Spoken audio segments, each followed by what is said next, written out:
welcome back to See and Free Studio. This is Jen Longyen, and this is the space where we like to talk about what makes us unique, special, and different. Sometimes people call that purpose, that thing that guides us in life, that gives us a reason for being. It helps us be clear about what we want. And I learned a lot about living in purpose from this next guest, Jim Motroni, senior partner at Conversant. Jim is passionate about helping leaders close the gap between what they are deeply committed to and what they can concurrently accomplish. He spent 30 plus years of leading, coaching, and studying leaders, about 10,000 executives to be specific. And he helps those passionate leaders to get great achievement and great satisfaction out of what they're doing. He's joining us from Mercer, Washington today, but one of the last times I got to spend time with him was when he was here in California. And if you ever heard my story about meeting a horse named Dallas, Jim was one of the people that introduced him to me. Please welcome Jim Motroni.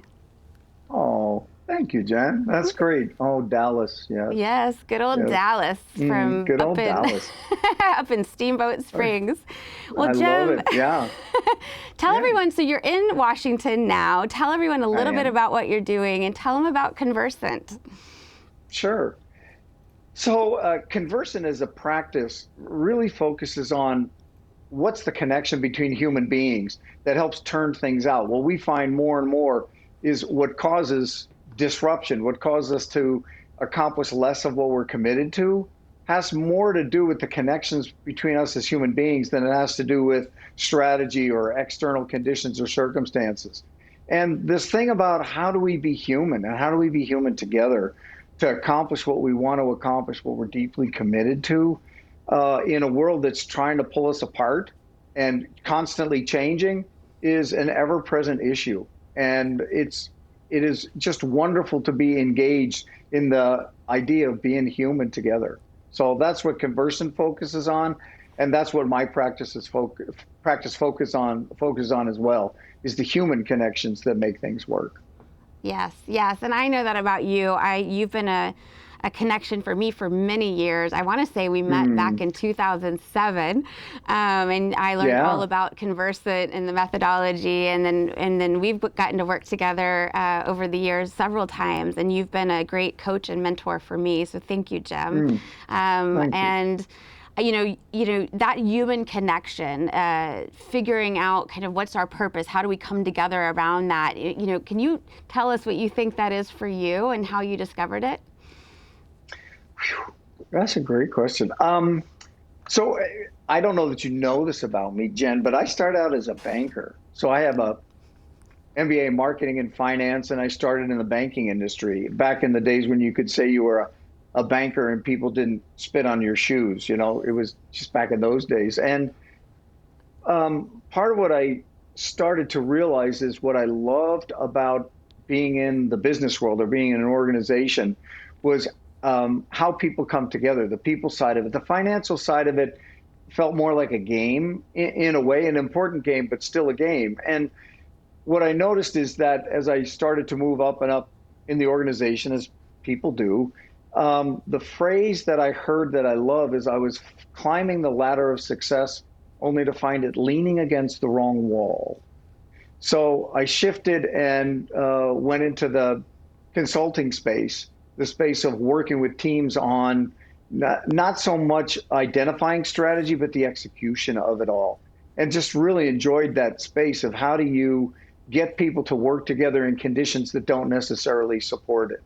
So if I had to say there's something that I've developed an expertise in, is to look at where is the connective tissue, where is it strong, where is it weak, what are people trying to contribute that's being thwarted in unattended fashion. It's not that I find people are bad people being bad. I just find that they're indifferent or ignorant of what's causing a connection with other people and what they care about or what's not. So that idea of how do we connect people to ideas, to each other, to principles that are going to crack things. You know, Jen, it's interesting as I head around in the world, what I keep seeing over and over is that people are despaired of their ability to make happen what they want to have happen. That to a large extent, when people become despaired, they start to give up on things that are really true to them, that are really deeply important. And there's a sadness on occasion where you run into people that are up to big stuff and can't make it happen because they're at the edge of what they already know how to do. So if you can, in that space, introduce a connection to a principle, to themselves, to other people in a way that they hadn't seen before, it unleashes a sense of joy that I think is really visceral and a bit lacking right now in this swirl, whether it's the pandemic or it's the social conditions or whatever. I think people are feeling like they don't have control, and to give them a sense of control over at least some of it unleashes not only joy but the brilliance in handling what they have to handle. Yeah, it does, and that's what I want to do with even this show. Jem, is help people kind of come out of that gutter that they feel like they're in, and we've all been Ooh, there. that's We've all been there, where it's you can't see the top, you can't see the way out, but you were on the other side at one point. And so yeah, you just got to right, see you got to see the right. side that you're trying to get out of, and I love that you've Well, you always. did that in your career. That's You've true. done that in your career several times. Yeah, exactly. I tell the story of, and I can tell this with Jim, and now everyone else. But my father used to say, like, Jen, if there was a big trench that you needed to go through, you would take the Tarzan vine and just jump and try to get across as fast as possible. And he goes, and then you'd find That's yourself, perfect. the rope was too Yeah. short, and you just swing back and forth. And I was like, that's true. I'm very impatient. I That's just want right. to, I want to get there to the other side as fast as possible. I don't want to be uncomfortable. I don't want to feel that despair. But sometimes that despair is exactly what we need to kind of Oh, it's remind us beautiful. of like our reason and our purpose. And I mean, Jim, do you have a story like that for yourself that you found yourself in that place and you had to get out of it? Well, again, what comes to mind is this notion of finding myself in a comfortable rut in the banking industry because I'd done that for a while and gotten a fair number, amount of kudos and opportunities inside of that. But recognizing that at the end of the day, the if I looked at the trajectory, and I think that's what's often helpful for us, is to say if nothing changes, if I continue on the path that I'm on, if I forecast, if I foreshadow out, whatever the proper timing is, 6 months, a year, 10 years, 20 years, am I going to be happy with where that goes? And to really confront, you don't have to change, but you have to ask the question of yourself is, am I okay with where that's going? And if not, how do I make the changes now, small or large, that get me on the trajectory that I want to go? So I hit this, you hit this inflection point, the 2 in the morning conversation where you go, wow. So maybe it's filling my wallet, maybe it's filling my ego. But when I look in the mirror, is this really the life that I want to lead? Is this really the extent of what I have to offer the world? And if the answer is no, then you've got that choice point of, am I going to try something different? Because I don't think anybody ever wants to get towards the end of their career and realize that they only gave a certain percentage of what they had to give. That we somehow got seduced by the money and the title and the ego, and to really say, okay, was that a good use of a life? Yes or no. And we get to confront that moment by moment by moment and make those choices, and then to reach out to people that can support us or look to the role models like you of people who have, you know, done that trapeze bar and made it across without a sense of certainty. Like you didn't know where that for sure where all that was going to end up. So you had another choice point, another choice point, another choice point. Yeah. That to me feels like there's a lot of ways that you can go through your life, but I don't know, that to me feels like one that's worth. That's a good question to be bothered with. I refer a lot of times with clients to a good question to be haunted with, to live inside of instead of necessarily to answer. What is it? Mary Oliver, the poet, said, so tell me, what do you want to do with this one wild and crazy life? You know, it's like, Yeah. okay, here you go. That's Yeah. great. I mean, Jim, and you talk about the fact you've worked with thousands of executives since you made that pivot in your own career and Mm. teams. I mean, have you seen any, stories play out where people were confronted with that question and they did go ahead and dig deep and came out of it in a better place? Do you have any that particularly stand out for you? Well, there's one. I mean, a bunch of different ways, and small and large, but there was one very successful CEO that I was working with and had all the money and had all the accolades or whatever, and realized that that was not going to produce over time, and moved from a for-profit to a very small nonprofit. It was interesting talking to him when he first shifted over. Is he said, I'm here in this office with two other people, and for the life of me, I can't figure out how the phone system works. And he said, I used to have 100 people that would figure that out for me. And he was kind of exhilarated by that idea that this was this. So the challenge associated with it, you could have been upset or disappointed. But for him, he found it invigorating that he was back to the beginning of his learning curve.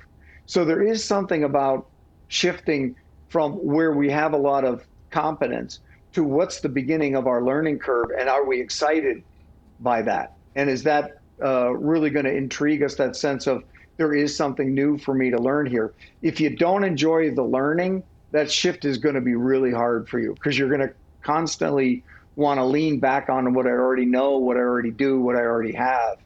And while that's a safe harbor, that's not the harbor where learning takes place and where you really need to discover that next trajectory. So part of the coaching for people in that situation is just get clear about it. You are resetting to zero, you know, or significantly down from where you are, things that you used to take for granted. And the encouragement is to be comfortable with that learning. So when I shifted from the banking world to the consulting world, it was hard because you're used to having a certain title and a certain number of people to do things and a certain way that when you speak, stuff happens.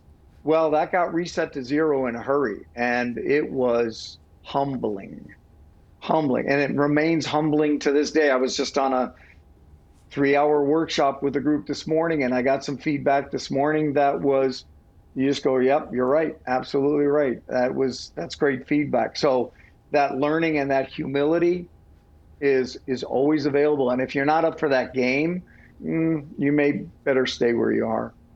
Yeah, that's very revealing about kind of that journey that many of us find ourselves on, and treating it as a learning journey, like you Mm, said, and a constant yeah. exploration and curiosity. I don't know that we always see it that way. Like you even said, just like it's a good question to explore, not necessarily to answer, and that can be super uncomfortable for many of us who want some resolution. We want to know, like, this is it. This is the direction I'm taking, and it's the right one. And but for you, what you're saying is it's a constant iteration, and you're getting feedback along the way. You're having to probably do a couple of resets. There's probably not one major reset, but several little tweaks and resets that you have to do Yes. on the ongoing basis.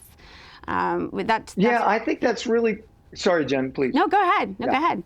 ahead. Because I think you're absolutely right, and part of it is around expectations. So if my launch, so as you've made your various launches, part of the expectation is I'm gonna learn some stuff. I'm gonna constantly bump up against what I don't know, and does that provide an opportunity for a new sense of inspired accomplishment, or is it, oh my God, this is too hard. I don't like being unsure. I don't like being a beginner. I don't like being unfinished.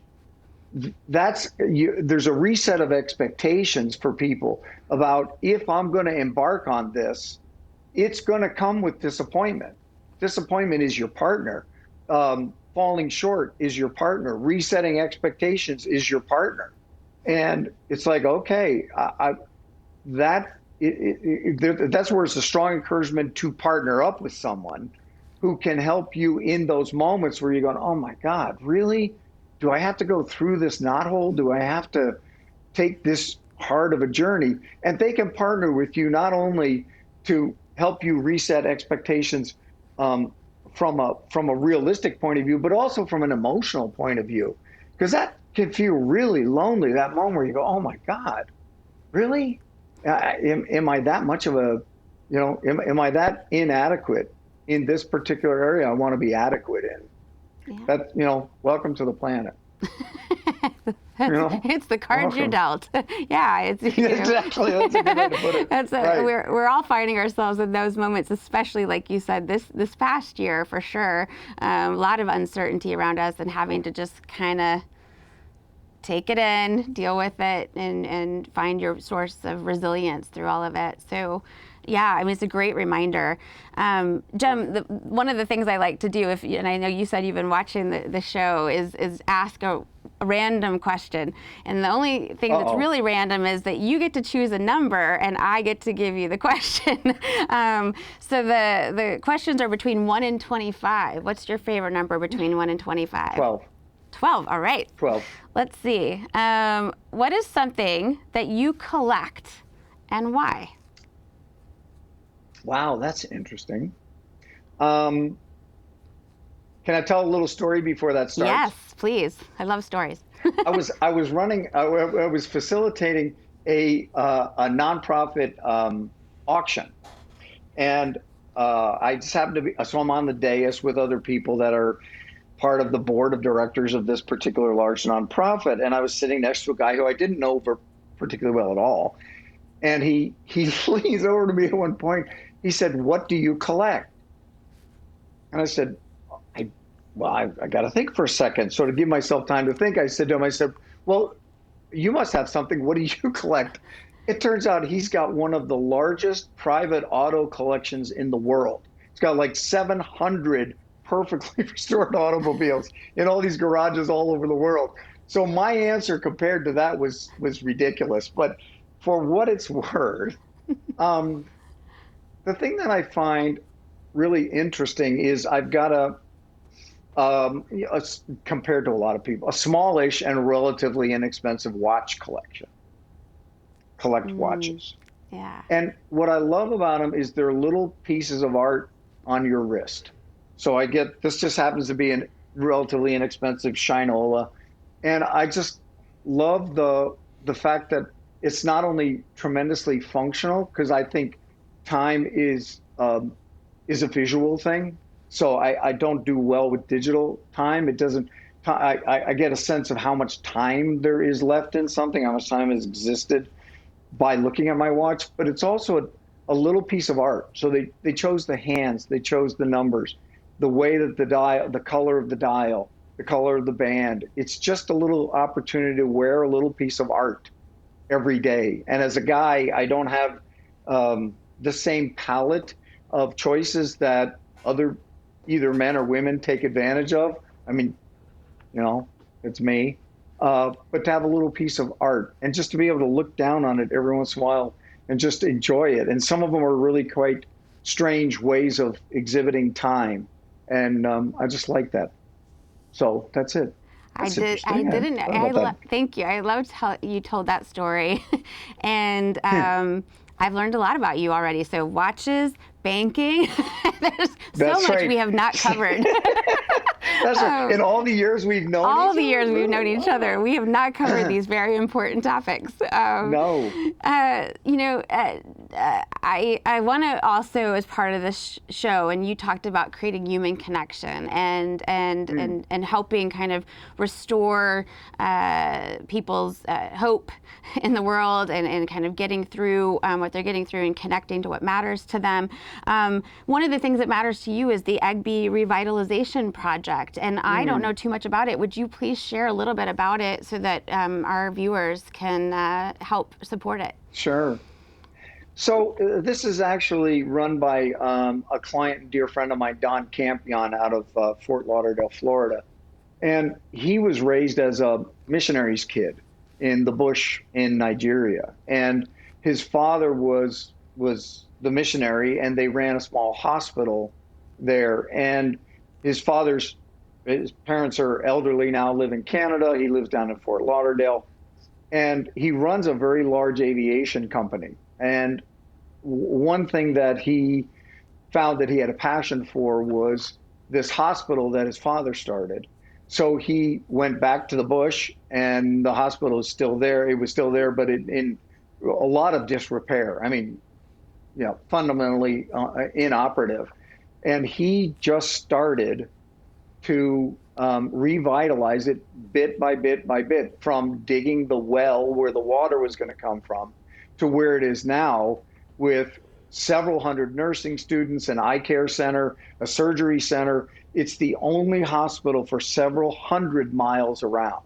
And he's revitalized that whole thing and been named an honorary chief. He's deeply respectful of the culture that's there. He is deeply respected. And there are hundreds of people now that are in that facility. And it is serving an incredible need in a place where people flat out don't have hospital or medical care. So they'll see people that have not been seen by a doctor or a dentist or an eye doctor for years and years and years, if not decades. And he does that just straight out of his compassion and his deep belief in the people. He's also very strongly faith-based, and where that's appropriate, he brings that in. So phenomenal respect for Don Campion, his sister Betsy, his wife Sue Ann, that have driven the revitalization of this incredible resource in the bush in Nigeria. That's great. That's a great story, and I love that Don has dedicated, a lot of his philanthropy and his time and his energy to a community that he grew up in. He didn't forget about them when he moved across the world, and instead he really invested in the community, a community that really needs it, in an area of the world that really needs it. So please, if you can, give to the Revitalization Project. We'll put up the QR code later in the show so that you can take a snapshot of it, or if you're listening to us on the podcast, you can visit Egbe Revitalization Project, and please donate so that Don and his family fabulous. Can help continue to restore this community and get them access to many things that many of us take for granted. So thank you, Jim, for pointing that out. That's really well put. Thank you. Yeah, because you forget that people don't, right? You have a medical issue of some sort, and you've got 5, 6, 7 different ways of managing that, and they don't. And I can't imagine what it's like to walk around with a medical condition or a concern and not have a place to go. It's tremendous. Yeah, no, you're Very right. good. And yes, thank you for pointing that out and helping people understand, because sometimes we only know the world that's right in front of us, and we don't realize how expansive our world is. So thank you, Jim, for that. Beautiful. Yep. What's next for you, my friend? Where are you going to be focused? What you going to go do? Well, I'm at the point now, and as I'm fond of saying in my career, that I get to work with people I love to work with, doing work that I love. And what I find is that there are so many amazing people trying to do great stuff wherever they are. So it's not necessarily industry specific, although there are plenty of places to work where you're doing well and doing good at the same time. I'm just as interested in where are there really great people who are trying to live full lives that are finding they're stuck. And if there's something that I can offer, and by the way, I think Jen, I love to learn. So while I'm working with someone, I'm learning at the same time. I had a great learning on the call this morning, and it's like, okay, I'm not finished. I'm unfinished, and I kind of like that. So for me, I'm looking for where there are opportunities to be a little bit on the edge. And I don't mind at all being nervous walking into an engagement with people, a little bit out on the skinny branches, not knowing exactly what's going to happen. So every day is a little bit different than the last. And I love that challenge of working with great people, trying to do great stuff. And they're just stuck. And how can we figure it out together? So that's That's what I'm on the edge of, is how do you do that? Well, I'm excited to see all the different things that you do, because I do know that about you, that you Mm. enjoy learning, and you've helped so many different people, including myself. I want to brag on Oh, you a little bit. You know, you came into my life at a time where I was successful to a point, but I didn't quite feel fulfilled. And you were somebody that was there to help me learn about myself and explore my own USD. In fact, See and Free, just so everybody knows, was something mm, that Jim helped me discover. And I was so happy when I finally decided to do this, to show him that and remind him that he was part of that journey for me fabulous. and figuring out what really matters to me in the world. And so, Jim, you know, you've been a great friend, partner, coach, mentor, everything. Mm. I know we'll stay in each other's lives no matter what. And I'm so glad that you came on the show today. Thanks, Jim, because I know when I'm with you, fun walks in the door at the same time. I don't remember a conversation you and I have had, even as hard as they can be and as much as we supported each other, that there wasn't laughter and joy. And there's that quote about there's the common theme between all the people that I dearly love is that they make me laugh. And with you, there's always that moment where your laughter comes out, and it just lifts all boats. So I thank you for that. Thank you. Yes, well, we have to enjoy our life, and you know, and it gives us a lot of trials and tribulations, but it's always worth looking at, and with a little bit of levity. So thank you for that, Jim. And you know, Perfect. we're going to wrap up the show now, and you know, we want everyone to continue to come back and visit us. And you can visit us at seeandfreestudio.com, learn more about Jim and the work that he's doing, and all of our other guests. You can find us on Spotify, Apple Podcasts, pretty much anywhere that you're looking for a podcast, you'll be able to find us on See and Free Studio. So please come back each week and make sure you subscribe.